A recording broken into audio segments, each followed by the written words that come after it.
Ayan. And of course, puntahan naman natin yung bagong movie mo. Reconnect. It's the new MMFF, MMFF entry. entry. So it's showing December 25 po yan. It's yung premise ng kwento namin po ay paano tayo kapag nawalan tayo ng internet 10 days before Christmas. Yung kumbaga sa panahon ngayon na puro tayo cellphone, puro tayo social media, puro tayo internet, puro tayo posting.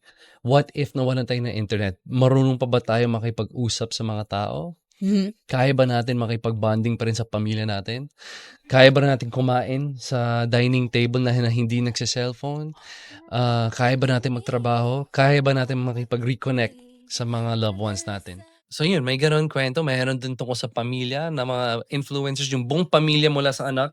Lahat sila influencers. Tapos biglang nawala yung internet. So paano na sila Paano na yung influencing job? Diba? Job. And paano ba yung dynamics nila na wala na yung social media? So kayo po, ano yung role niyo sa Kami ni Reconnect? Charlie Dizon, we're partners. Tapos may pinagdadaanan kami sa relationship namin.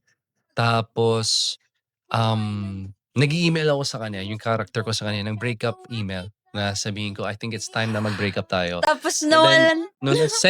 nung na-send ko, napindot ko yung enter or send, bigla nawala yung internet. So ngayon, pag uwi ko sa bahay, hindi ko alam kung nakita niya, but through that process, parang doon makita ng viewers kung maayos ba namin. Kasi syempre parang tinatansya ko ba, nakita ba yung email ko? Hindi. So pinapakiramdaman mo siya. Yeah. But during that journey, dami ko na nagkwento.